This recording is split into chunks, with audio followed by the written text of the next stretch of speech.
Hello YouTube fans, welcome back to another fanfic video. The name is Spirits Ghostman, and today I'll be reading Chapter 9 of a fan and cartoon crossover universes. But before we get started, I'm going to sing a little song without the music. He's cool, he's hot like a frozen sun. He's young, he's fast, he's the chosen one. People, we're not bragging. He's the American dragon. And we're going to stop right there.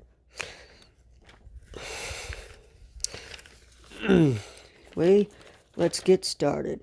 A fan in crossover cartoon universes. Chapter 9, American Dragon, Jake Long, Part 1. After the welcome home hug, I went to bed and slept. The next day I woke up and said, I love the smell of adventure in the morning. Then I had breakfast. After breakfast, I called Chris and Martin over to keep an eye on Jack's skelling dog while I'm gone. Martin said, "Don't worry, go on and make new friends. We got this." I opened the portal with the remote and went into it. I ended up in New York, home city of Jake Long, aka the American Dragon. I closed the portal and then started walking. Then my phone's scanners were picking up an odd signal. Beep, beep, beep, and I said, "That's odd. I wonder what it is." I found the signal in an abandoned warehouse. When I touched the object, the next thing I knew, I was knocked out by sleeping gas.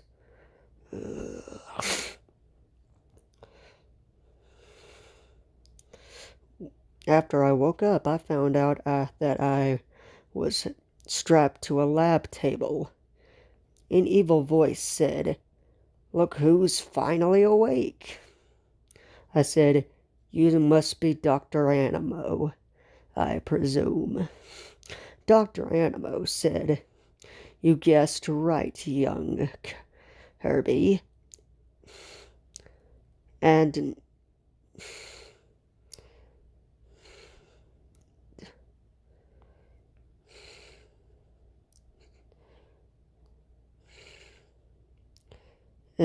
you guessed right. Dr. Animo. You guessed right. And let's see. I'm going to mix dragon DNA with your DNA." I said, "Oh, no, you're not. I'm going to escape now. Go in spirit." I tried to transform, but it was no use. I was strapped with metal ghost-proof cuffs on my wrist and legs. I said, "You're not getting away with this, Animo." Dr. Animo said, "Oh, but I already have. And now, if you'll excuse me, I've got to get to bed. See you tomorrow." Then he left the lab. I looked to my right and saw Jake in his dragon form, strapped to a second lab table. And Jake said, "Hey, you must be that new hero, Spirit Kirby, right?" I said, "Yes, and you're the American Dragon. I'm such a big fan of you." Jake said, "If we survive this, would you like to come over to my place?" I said, "Sure, if it's okay with your parents." Jake said, "Don't worry. I told them all about you. The next day, Dr. Animo came in and drew some blood Jake Jake and mixed it with some of my blood. After his creation was complete, he injected the serum into my right arm. After the serum settled in after 5 minutes, Ben, Gwen, and Kevin burst into the room. Ben said, "It's over, Animo." Ben transformed into Humongosaur and said, "It's hero time." To be continued in part 2. We're also going to read part 2 today. Enjoy.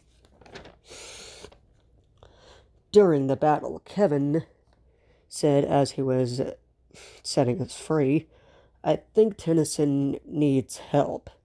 I said, "Kevin, weren't you a villain last time we met?" Random flashback. I said, "All right, Kevin, prepare to be arrested." I changed into I-Man, my version of I-Guy, and said, "Hey, what's the big idea?" Back to present day. I got so mad that I set myself on fire. Fire noises.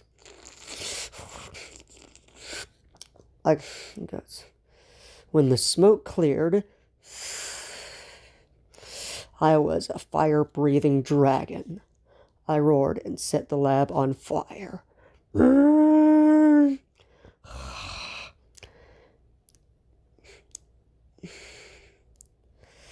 Set the lab on fire on accident. Luckily, Ben and the rest got out of the building just in time. Kevin arrested Dr. Animo, and Ben, Gwen, and Jake brought me to a hospital. I was knocked out from that power move. I returned to normal. I woke up in a hospital bed. Oh, my head. Gwen said, "We were worried about you." Ben said, "Feeling better?" I said, "Fine." "And how long have I been out?" A voice I didn't know said, 3 days. A blue alien was standing next to Ben. Ben said, "This is my new partner, Rook Blanco. In the days while you were out, your omnitrix upgraded to look like mine." Omnitrix. I looked at my right wrist and said, "Cool."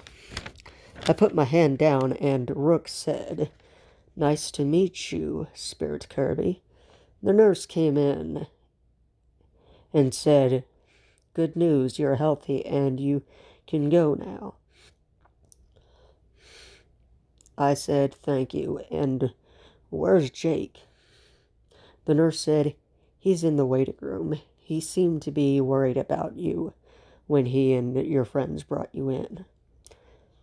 We left for the waiting room after I got out of the nightgown and got dressed. But of course, the others gave me privacy, so...